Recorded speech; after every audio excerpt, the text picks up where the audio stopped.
Hi, I'm Jenny. My family and I live in this beautiful valley in Burra, New South Wales, Australia. Let me tell you a bit about our journey so far to establish our boutique truffle farm, Jindaburra Truffles. Our journey started as a bit of a hobby. We wanted to do something productive and fun on our small acreage. The idea of growing truffles was very appealing, as they are quite exotic, particularly for us Aussies, and combined a love of gardening, trees, dogs, and the outdoors. It's a family affair with my husband Peter and my two sons Lachlan and Patrick helping, and of course our three dogs, Cassie, Jess and Blake, who we have trained to find truffle. While it hasn't yet taken over our day jobs, our little venture is growing. 12 years ago we planted 33 truffle inoculated oak trees. We now have about 90 trees, mainly French holly oak, Quercus ilex, and a few English oak, Quercus roba, ranging in age from 1.5 to 12 years old. We add a few new rows every couple of years when time and budget allow. It keeps us quite busy, particularly during the winter harvest season, when we hunt for truffle on our own and other trufferys. We harvest and sell both our truffle and truffle from our neighbour's farm, which we are walking through now. They planted their trees about 15 years ago. Cassie's now going to give a demonstration of how to find truffle. Because it's not currently truffle harvest time, I've hidden a little bit of imported truffle in this container and I'm going to hide it out under one of the trees out in the paddock. Let's see how she goes. Come on, Cass, find.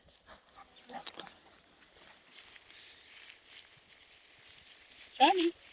Find. Okay, show me. Show me. Is it there? Show me. Good girl. What a good dog. What a good dog. We have to give you a treat for that. Good girl. This last winter marked our 5th consecutive harvest. We sell locally to restaurants, gourmet food stores, and directly to people who love to cook with truffle, like the lovely members of Slow Food Canberra. In previous years, our truffle has also been sold interstate and overseas. However, with COVID-19, that was not possible in 2020. Thanks to the support of a great local market, we were still able to sell all our truffles. I feel very honoured to have been asked by Slow Food Canberra to put together this talk for Terra Madre. So what exactly are these exotic delicacies called truffles? They are the fruiting body of a fungus that grows on the roots of certain trees. They can be thought of as underground mushrooms. There are many species of truffle, but only a few have real culinary value. The one we grow, shown here, is the Perigord black winter truffle. It's characterised by a dark brown to black warty peridium, and when mature displays a dark brown to black gleba with white veins and emits a strong aroma. Aroma can be subjective, but to my nose, a good truffle has a strong, earthy, slightly sweet and wine-like aroma, just like this one. As well as enjoying amazing truffle dishes prepared at restaurants by talented chefs, it is quite easy to prepare truffle dishes in your own home. Mark and Eliza, members of Slow Food Canberra, are really great at getting the most out of their truffle. Hi Mark, can you tell us a bit about the way you use truffle? Sure. So truffle has an affinity with foods that are high in fats. It's things such as cheeses and egg and butter and stuff like that. And so one of the ways we use truffles each year is we use them to infuse walnuts. Walnuts are high in omega-3 fats and they readily take on the truffle aroma. So we often store a truffle with walnuts from the local Canberra area. We buy local walnuts and crack them as we need them. Second way is we always do some truffle brie, and that's fairly simple. We just cut a brie or a double brie or a triple brie in half and put on a layer of truffle. So about probably about 2% truffle in all, and that after a couple of days is delicious with cheese plate or on bread. Towards the end of the season, we often make truffle butter, which means that we can make our truffle last a bit longer as it stores well in the fridge, and that's nice on bread or just with eggs, scrambled eggs, or even mushrooms or other dishes which go well with truffle.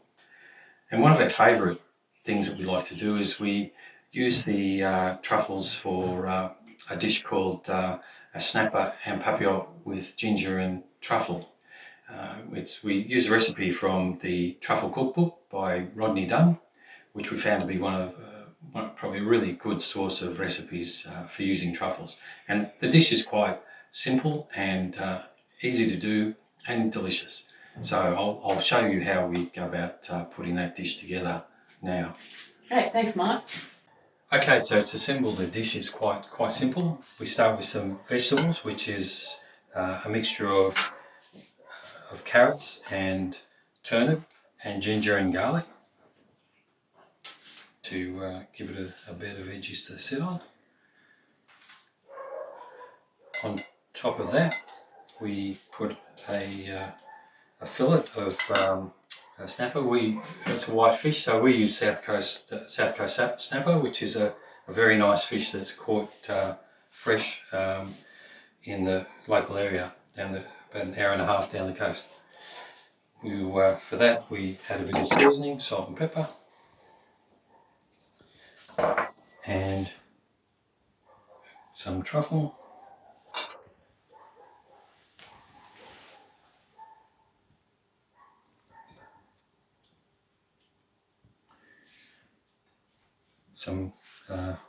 A lot of butter.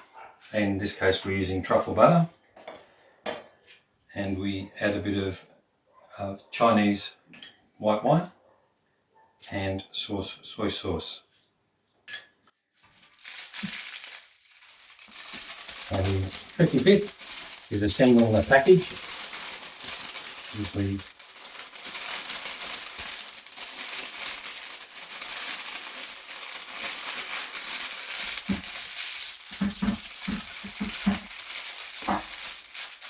and as long as the liquid doesn't leak out, that works pretty well.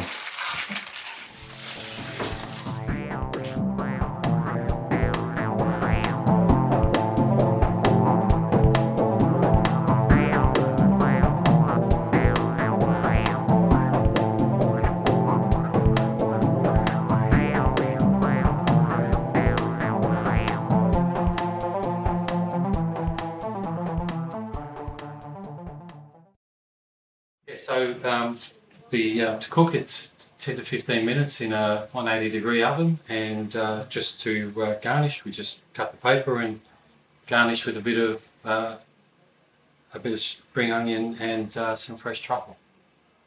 We're ready to go.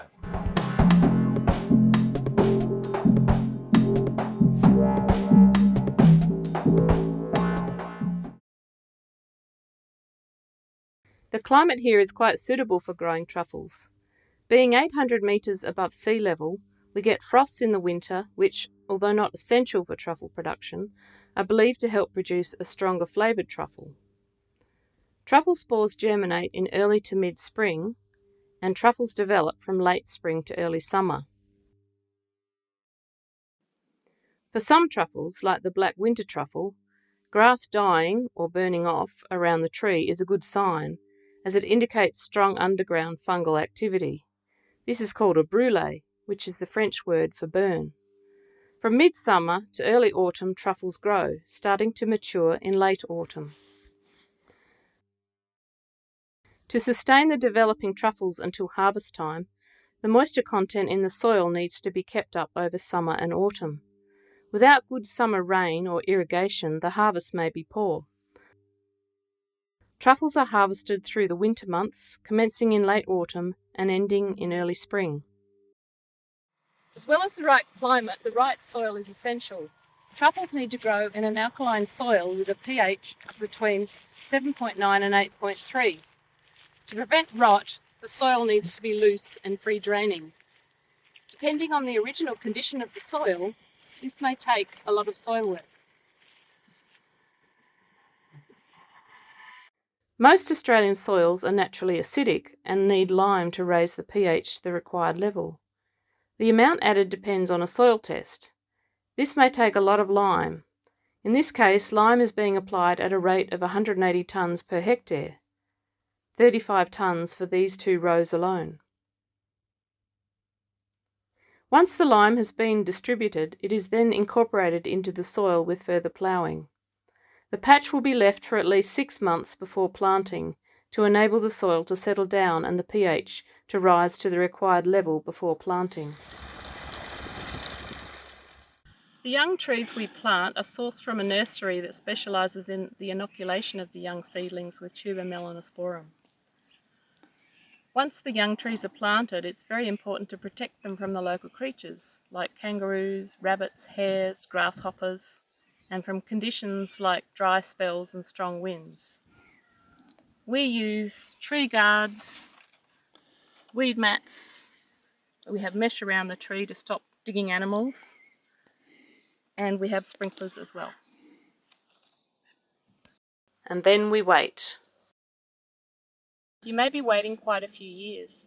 For us, after planting our trees in the spring of 2008, and despite having a great brûlée around several trees for many years, we had to wait 8 years before we harvested truffle. Now that's what I call slow food. In the late summer of 2016, our first truffle was found in a rather unexpected way. It was dug up by a kangaroo. The truffle wasn't mature, as you can see by the white gleba. If it was mature, the gleba would be black. I suspect the kangaroo accidentally dug it up when scratching out a shallow bed, as they like to camp on the shady side of the tree on a hot day. The budget hasn't stretched to a kangaroo-proof fence yet, which as you can imagine would need to be quite high. So we have resorted to placing mesh around the trees. This also helps to discourage the kangaroos from lying under the trees and compressing the soil. I'm really hoping that the local wombats don't get a taste for truffles, as there won't be much stopping them. In the winter of 2016, our first producing tree made up for lost time and produced 2.1 kilograms of lovely truffle in its first harvest. This tree continues to be our best producing tree, but we have found that harvest amounts for a tree can vary greatly from year to year. Often the tree will have a year off after a big producing year. Unfortunately, despite all our best efforts, there is no guarantee we will get truffle. However, these days with much better tree inoculation success rates and a lot more known about soil preparation and growing conditions, today's growers have a lot more chance of getting truffle than those who were planting 10 or 15 years ago. In fact, this season I was very excited to harvest truffle from this 4-year-old oak tree. However, these are uncertain times, and who knows how we will fare in the coming years with the predicted warming climate and extreme weather events. Last year was a very challenging summer with a drought, a grasshopper plague, and nearby bushfires. Fortunately, the fire didn't reach us, but it wasn't far away. We even had burnt leaves landing in the truffery. So that's our truffle farming journey so far. As well as really enjoying growing, selling and eating truffles, it feels really great to be planting trees at a time when the world really needs a lot more trees to be planted. I hope you have enjoyed hearing about our journey. Thanks for watching, and goodbye from down under in Burra, Australia.